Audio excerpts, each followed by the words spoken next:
Welcome to my playlist, The Story Behind the Painting. Today I want to talk with you about this little painting. This is a painting of the Reformed Church in Blowing Rock, North Carolina. It's also called the Church by the Side of the Road. It was formed in the 1800s, and some of the earliest pioneers in this area are buried there. For instance, Ed Sullivan, who came to this area from down in the flatlands with his son-in-law and family. He brought his own tombstone with him, and he's buried in Mount Bethel's cemetery. There's a cemetery behind it, which you can see partially, and there's also a cemetery in front of it, and that's where he's buried there. It's an interesting little church. I met the other day, this would be around the second week in July.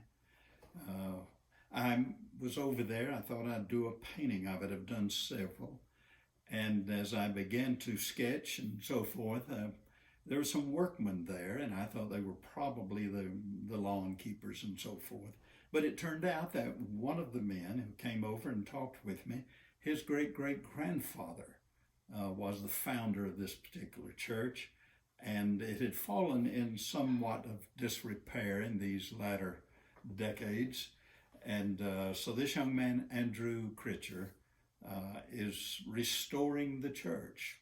And we had a nice long talk, and then he said, I'd appreciate it when you finish that painting if you'd email me a photo of it.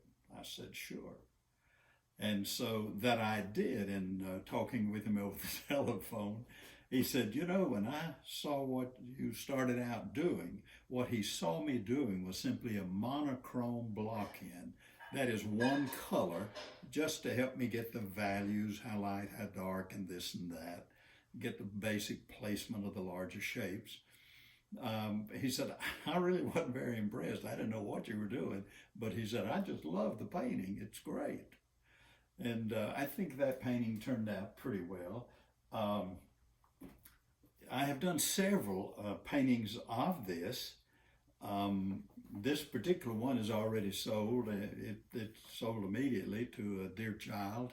I call her a dear child. Frankly, she's, I wouldn't say that any lady is approaching middle age, but let's say that she was a dear child back when I was her pastor several decades ago.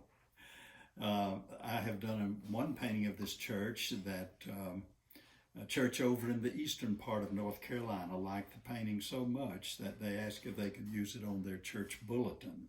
They were coming over here for some kind of conference and wanted to advertise this church and where they were going to be having a worship service there. They were at a retreat center in Blowing Rock. And then there is one of my paintings of this church that hangs in one of this denomination's churches. So this is an interesting little painting. If you'd like to find out more about it, then you might go to my website, earldavisfineart.com. There you can see stories like this one about other paintings. Thank you. Join me again for another story behind one of my paintings.